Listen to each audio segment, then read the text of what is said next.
Hello everyone, आपण पाहत आहोत पॉवर इंजिनिअरिंग. पॉवर इंजिनिअरिंग मध्ये बाळांनो आपण युनिट नंबर 1 मध्ये आहोत, रेफ्रिजरेशन. तर बाळांनो लास्ट लेक्चरला आपण सिंपल कूलिंग सिस्टीम पाहिली होती. ओके, तर आजच्या लेक्चरला आपण पाहणार आहोत रिव्हर्स कार्नोट सायकल. तशी ती कार्नोट सायकल आपण ऑलरेडी थर्मल इंजिनिअरिंग मध्ये शिकलो आहोत, पण तरी पण ती सायकल पुन्हा आपल्याला यावेळेस या सब्जेक्ट मध्ये आलेली आहे. ती आज आपण पुन्हा डिटेल मध्ये पाहणार आहोत. रिव्हर्स कार्नोट सायकल, हेडिंग द्या बाळांनो, रिव्हर्स कार्नोट सायकल. चला पाहूया रिव्हर्स कार्नोट सायकलला डिटेल मध्ये पाहूया. In refrigeration system the Carnot cycle considered is the reverse Carnot cycle. Refrigeration आपण पाहतोय ना, तर रेफ्रिजरेशन सिस्टीम मध्ये कार्नोट सायकलला आपण कसं रिफर करतो? As a reverse Carnot cycle म्हणून रिफर करतो. So it becomes heat pump और रेफ्रिजरेशन सायकल. बरं, ही जी रिव्हर्स कार्नोट सायकल आहे याच्या बेसिसवर, म्हणजे रिव्हर्स कार्नोट सायकलच्या बेसिसवर हीट पंप किंवा रेफ्रिजरेशन सायकल ऑपरेट केली जाते. मग हीट पंपचं ऑपरेशन कोणत्या बेसिसवर आहे? तर रिव्हर्स कार्नोट सायकलच्या बेसिसवर आहे. किंवा या रिव्हर्स कार्नोट सायकललाच रेफ्रिजरेशन सायकल म्हणतात. थोडक्यात असं झालं बाळांनो की पूर्ण रेफ्रिजरेशनची सिस्टीम या रिव्हर्स कार्नोट सायकलच्या बेसिसवर ऑपरेट होते. मग रिव्हर्स कार्नोट सायकल ही टू मच इम्पॉर्टंट आहे, म्हणून ती इथे आपल्याला पुन्हा आलेली आहे. Carnot cycle consist of 2 reversible isothermal process and 2 reversible adiabatic process. मग कार्नोट सायकल मध्ये काय बरं? कार्नोट सायकल मध्ये 2 रिव्हर्सिबल आयसोथर्मल प्रोसेस आहेत. रिव्हर्सिबल आयसोथर्मल 2 प्रोसेस आहेत आणि 2 ॲडियाबॅटिक रिव्हर्सिबल प्रोसेस आहे. मग कार्नोट सायकल मध्ये टोटल कुठल्याही सायकल मध्ये 4 प्रोसेस असतात. त्यातल्या 2 प्रोसेस ज्या आहेत कार्नोट सायकल मध्ये त्या 2 रिव्हर्सिबल आयसोथर्मल प्रोसेस आहेत आणि 2 रिव्हर्सिबल ॲडियाबॅटिक प्रोसेस आहे. यालाच आपण आयसेंट्रॉपिक प्रोसेस असं देखील म्हणतो. मग लक्षात ठेवा, पूर्ण रेफ्रिजरेशन सिस्टीम कुठल्या सायकलवर ऑपरेट होते? तर रिव्हर्स कार्नोट सायकलवर ऑपरेट होते. कार्नोट सायकल मध्ये असं काय आहे? तर कार्नोट सायकल मध्ये 4 वेगवेगळ्या प्रोसेस आहेत. त्यातल्या 2 प्रोसेस या रिव्हर्सिबल आयसोथर्मल प्रोसेस आहेत आणि 2 रिव्हर्सिबल ॲडियाबॅटिक प्रोसेस आहे, म्हणजेच आयसेंट्रॉपिक प्रोसेस आहे. याला आपण डिटेल मध्ये पाहणार आहोत. हे लिहून घ्या बाळांनो, आयदर स्क्रीनशॉट घ्या पटकन. ओके, मग चला डिटेल मध्ये याला थोडं एक्सप्लेन करूया. आता या ठिकाणी मी ही काढलेली आहे PV diagram, pressure versus volume diagram explain करणार आहोत. पुढे काढली बाळांनो आपण TS diagram, temperature versus enthalpy diagram. याला पण आपण एक्सप्लेन करणार आहोत. एक्सप्लेन करण्यासाठी इथे आपण पाहतोय काही sentences. T1 means temperature maintained in the refrigerator. आपलं जे रेफ्रिजरेटर आहे त्यामध्ये किती टेम्परेचर आपण मेंटेन करतो? मग जे टेम्परेचर आपण रेफ्रिजरेटर मध्ये मेंटेन करतो त्याला म्हणतात T1 टेम्परेचर. आणि T2 म्हणजे temperature of the atmosphere to which the heat is rejected. आणि आजूबाजूच्या ऍटमॉस्फिअरचं जे टेम्परेचर आहे त्याला T2 म्हणू. इथे रेफ्रिजरेटर एवढ्या भागात आणि ऍटमॉस्फिअर आहे, तर रेफ्रिजरेटरचं टेम्परेचर आहे T1 आणि ऍटमॉस्फिअर ज्याची हीट आपल्याला रिजेक्ट करायची आहे रेफ्रिजरेटर मध्ये येण्यापासून, ऍटमॉस्फिअरचं टेम्परेचर आहे T2, रेफ्रिजरेटरचं T1, ऍटमॉस्फिअरचं T2. ओके, आता बोलूया process 1 to 2. The air or gas is compressed. 1 पासून 2 पर्यंत जर पाहिलं तर ती एअर किंवा गॅस कॉम्प्रेस केली गेली isentropically from 1 to 2. During this internal energy of the gas increases. या प्रोसेसच्या वेळी इंटरनल एनर्जी वाढली. आता आयसेंट्रॉपिकली कॉम्प्रेस केलेली बरं का बाळांनो. आयसेंट्रॉपिकली कॉम्प्रेस केली म्हणजे काय? प्रेशर चेंज नाही केला, फक्त व्हॉल्यूम कमी केलं. प्रेशर तेवढाच आहे, फक्त व्हॉल्यूम कमी केलं. कॉम्प्रेस करणे म्हणजे व्हॉल्यूम कमी करणे. पण ते म्हणले आयसेंट्रॉपिकली कॉम्प्रेस केलं म्हणजे प्रेशर तेवढा आहे, पण इंटरनल एनर्जी मात्र त्या ठिकाणी वाढेल ना, कारण का कॉम्प्रेशन केलं म्हणजे इंटरनल एनर्जी वाढणार, पण प्रेशर तेवढाच ठेवलेला आहे. चला या प्रोसेसला समजून घेऊ. इकडे पहा, फ्रॉम प्रोसेस 1 to 2 इकडे जर आली लाईन तर इकडे व्हॉल्यूम वाढतंय आणि लाईन वर गेली तर प्रेशर वाढतोय. 1 पासून 2 कडे पहा बरं, लाईन मागे चालली आहे इकडे, म्हणजे व्हॉल्यूम कमी झालं. व्हॉल्यूम कमी झालं म्हणजे कॉम्प्रेशन झालं, पण ऍट द सेम टाइम ती लाईन वर चालली आहे म्हणजे प्रेशर वाढतोय. आयसेंट्रॉपिकली म्हणजे त्या ठिकाणी प्रेशर वाढतोय बाळांनो. हे पण लक्षात घ्या. म्हणजेच इंटरनल एनर्जी वाढते. ठीक आहे, मग लक्षात ठेवा बाळांनो, आयसेंट्रॉपिक प्रोसेस आहे बघा ही. या ठिकाणी प्रेशर वाढतोय आणि व्हॉल्यूम कमी होतोय फ्रॉम 1 to 2. या डायग्राम मध्ये प्रोसेस 1 to 2 कळाली. प्रेशर वाढतोय बरं बाळांनो, माझा तो मुद्दा लक्षात ठेवा. तो मी बाय मिस्टेक सांगितला होता. 1 पासून 2 पर्यंत प्रेशर वाढतोय आणि व्हॉल्यूम कमी होते. इकडे पहा, आता ज्यावेळी प्रोसेस 1 to 2 पर्यंत गेली त्यावेळी टेम्परेचर वाढलं की नाही, कॉम्प्रेशन केलं कुठल्याही गॅसला तुम्ही कॉम्प्रेस केलं की टेम्परेचर वाढत असतं. मग पहा इथून इथं टेम्परेचर वाढलंय, दिसलंय, इथून इथं टेम्परेचर वाढलं, पण तुमची जी एन्थाल्पी आहे ती तेवढीच आहे, म्हणून इथं स्ट्रेट लाईन आली. ओके, इथं एन्थाल्पी टेम्परेचर वाढलं पण एन्थाल्पी तेवढीच आहे आणि इंटरनल एनर्जी वाढली आहे, एन्थाल्पी तेवढीच आहे. आता पुढे प्रोसेस 2 to 3 मध्ये काय घडलं, the air or gas is compressed. इथं एअर गॅस अजून कॉम्प्रेस केलं, पण कसं केलं, आयसोथर्मली केलं. आयसोथर्मली म्हणजे टेम्परेचर कॉन्स्टंट ठेवलं. आयसो मीन्स सेम आणि thermal means temperature. Same temperature ठेवलं आणि गॅसला अजून कॉम्प्रेस केलं. During this heat is rejected to the atmosphere. आणि हे करताना हीट रिजेक्ट केली गेली ऍटमॉस्फिअर मधून येणारी, ऍटमॉस्फिअर मधून सिस्टीम मध्ये येणारी हीट रिजेक्ट केली गेली. आणि कॉम्प्रेशन करताना हीट या ठिकाणी काय केली गेली बाळांनो, सेम ठेवण्यात आली. म्हणजे थोडक्यात टेम्परेचर कॉन्स्टंट ठेवलं आणि मग कॉम्प्रेशन केलं.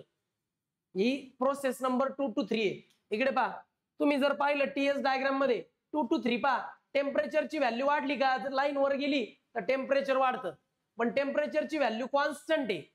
पण कॉम्प्रेशन केल्यामुळे एन्थाल्पी काय झाली, कमी झाली. मग पहा ही लाईन इकडून इकडे गेली, म्हणजे टेम्परेचर ठेवलं कॉन्स्टंट आणि हे जे यस आहे एन्थाल्पी म्हणजेच एंट्रॉपी, दोन्ही कन्सेप्ट जवळपास सेम आहेत. दोघंही सोबत वाढतात, सोबत कमी होतात. तर ही गोष्ट या ठिकाणी कमी झाली यस, आणि टेम्परेचर मात्र टी कॉन्स्टंट राहिला 2 to 3. आणि इकडे पहा बरं बाळांनो, 2 to 3 मध्ये काय घडलं, अजून कॉम्प्रेशन केलं, व्हॉल्यूम कमी झालं पहा, पण प्रेशर वाढलं. मग 2 to 3 पर्यंत व्हॉल्यूम कमी झालं आणि प्रेशर वाढला. मग ही प्रोसेस जी आहे ती आयसोथर्मल आहे आणि ही प्रोसेस जी आहे ती आयसेंट्रॉपिक आहे. कळालं. आता प्रोसेस 3 to 4 पाहूया. 3 to 4 मध्ये आता गॅसला एक्सपांड केलं, हळूहळू कॉम्प्रेशन मी काढून टाकलं, म्हणजे थोडक्यात गॅसला परत एक्सपांड केलं आयसेंट्रॉपिकली. दस इंटरनल एनर्जी डिक्रीजेस. आता जसं तुम्ही व्हॉल्यूम कमी कमी करताय, इंटरनल एनर्जी कमी होणार आणि टेम्परेचर पण, कुठल्याही गॅसचं जर कॉम्प्रेशन कमी केलं तर टेम्परेचर कमी होणार आहे आणि प्रेशर पण कमी होणार आहे, व्हॉल्यूम पण कमी होणार आहे आणि इंटरनल एनर्जी पण कमी होणार आहे. पण एन्थाल्पी एंट्रॉपी कॉन्स्टंट राहील. इकडे पहा 3 to 4 मध्ये पहा, गॅसचं एक्सपान्शन केलं तेव्हा टेम्परेचर कमी झालं, परंतु तुमची एन्थाल्पी तशीच राहिली. आणि इथं 3 to 4 मध्ये पहा, हळूहळू व्हॉल्यूम हळूहळू वाढतंय, म्हणजे 3 पासून 4 पुढे हळूहळू व्हॉल्यूम वाढतंय आणि प्रेशर पटापटा कमी होतोय. प्रेशर कमी झालेला आहे, कळालं.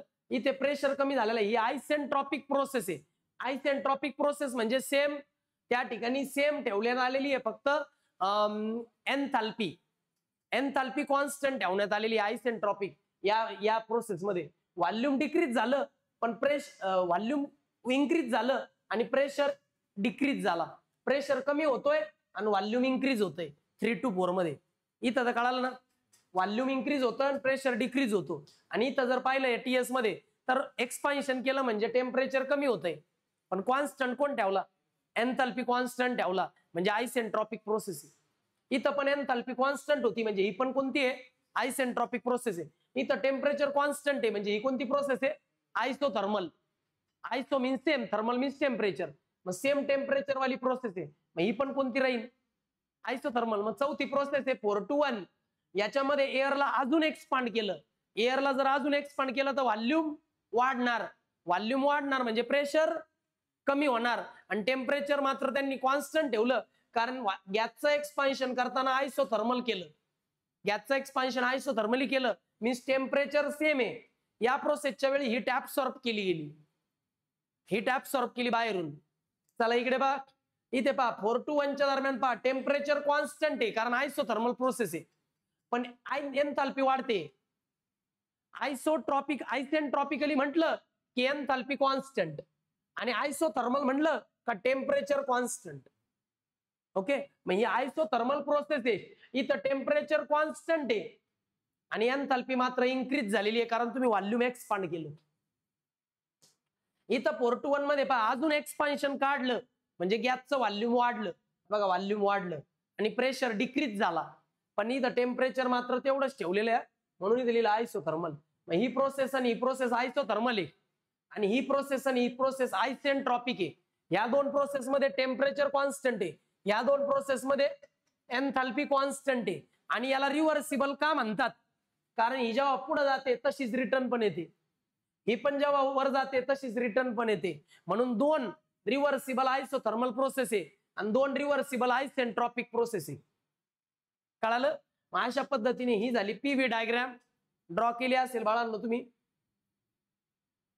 मग पीव्ही डायग्राम मध्ये लक्षात येतं बाळांनो की 1 to 2 प्रोसेस आणि 3 to 4 प्रोसेस या कशा आहेत, आयसेंट्रॉपिक. रिव्हर्सिबल आयसेंट्रॉपिक म्हणजे रिव्हर्सिबल ॲडियाबॅटिक प्रोसेस आहेत आणि 2 to 3 आणि 4 to 1 या आहेत isothermal process, reversible isothermal process. त्यानंतर बाळांनो ही झाली टीएस डायग्राम. याच्यामध्ये कळतं की जिथे आयसोथर्मल प्रोसेस आहे तिथे टेम्परेचर कॉन्स्टंट आहे आणि जिथे आयसेंट्रॉपिक आहे तिथे एन्थाल्पी कॉन्स्टंट आहे. इथे हीट रिजेक्ट केली गेली. का रिजेक्ट केली? कारण टेम्परेचर आपण बाहेर टाकतोय म्हणजे टेम्परेचर कॉन्स्टंट ठेवतो आणि एन्थाल्पी कमी करतोय. मग इथं हीट रिजेक्ट केली गेली आणि इथं हीट ऍब्सॉर्ब केली गेली म्हणून ऍरो आत चालले. आणि हे झालं त्याचं एक्सप्लेनेशन. लिहून घ्या बाळांनो.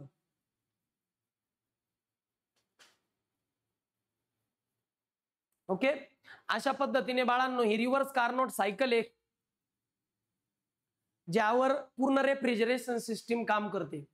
ठीक आहे, या सायकल नुसारच ऑपरेट होतं आपली रेफ्रिजरेशन सिस्टीम. म्हणजे दोनदा करायचंय कॉम्प्रेशन आणि दोनदा करायचं एक्सपान्शन.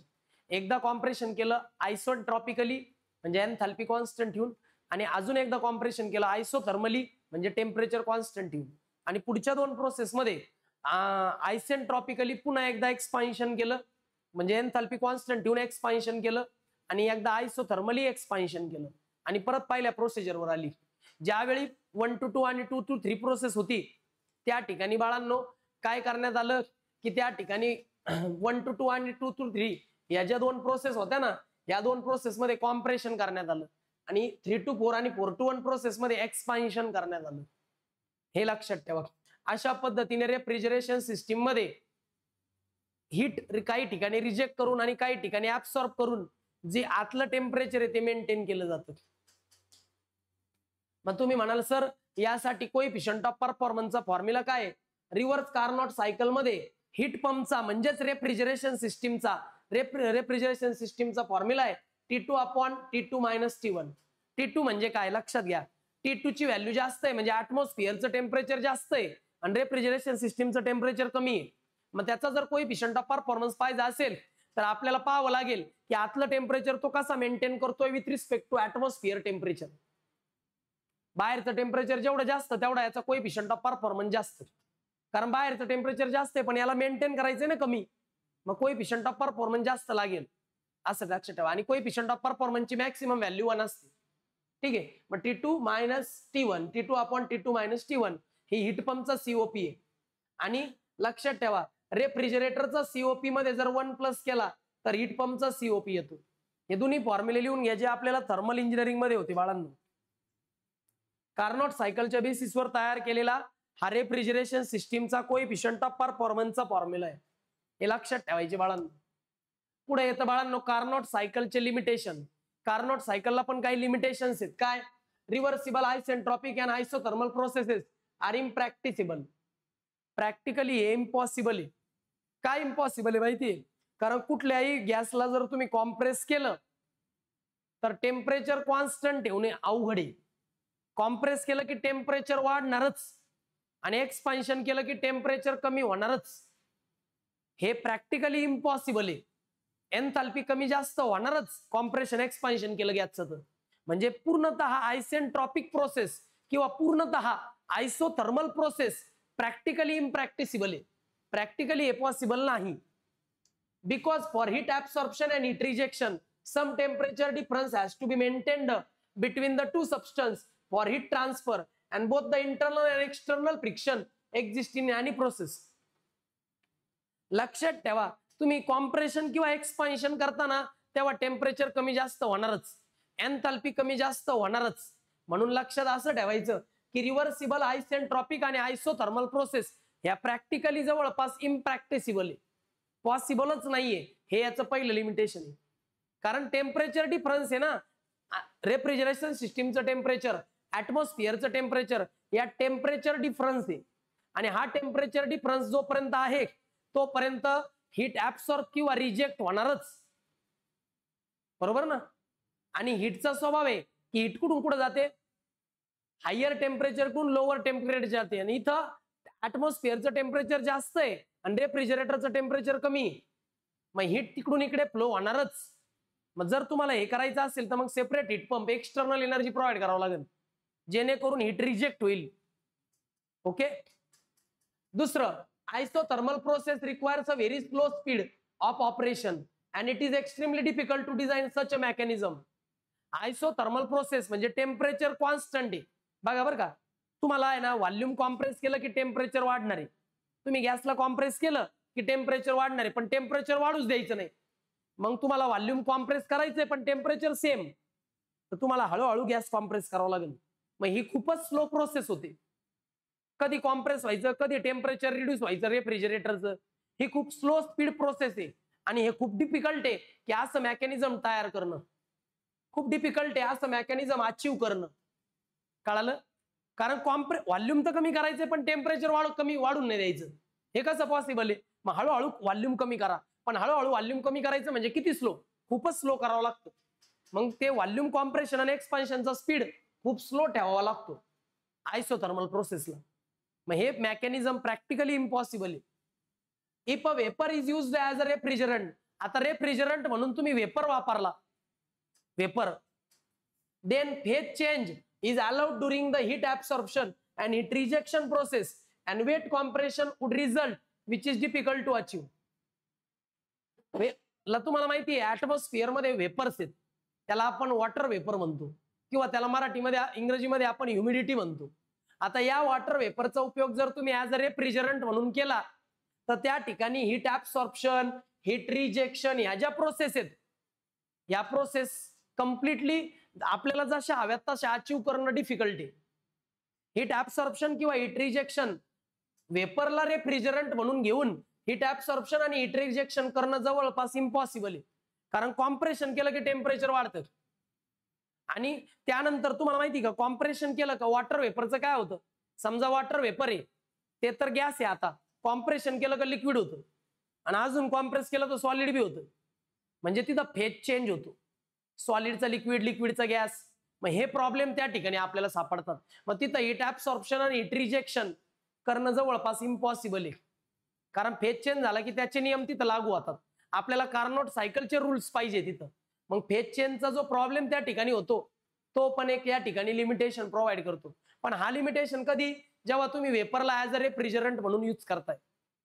ओके. मग 3 या ठिकाणी पाहिलं. 3 काय पाहिले बरं लिमिटेशन, की रिव्हर्सिबल आयसेंट्रॉपिक आणि रिव्हर्सिबल आयसोथर्मल प्रोसेस या प्रॅक्टिकली इम्पॉसिबल आहे, असं होऊच शकत नाही. आयसोथर्मल प्रोसेस मध्ये खूप स्लो स्पीड ठेवावा लागतो. व्हॉल्यूम कॉम्प्रेस करायचं पण टेम्परेचर वाढू नाही द्यायचं, मग स्पीड खूप स्लो ठेवावा लागतो. आणि तिसरं की वेपरला जर तुम्ही रेफ्रिजरंट म्हणून यूज केला तर तिथं प्रॉब्लेम येतो, तिथं फेज चेंज होतो मग व्हॉल्यूम कमी जास्त केल्यावर.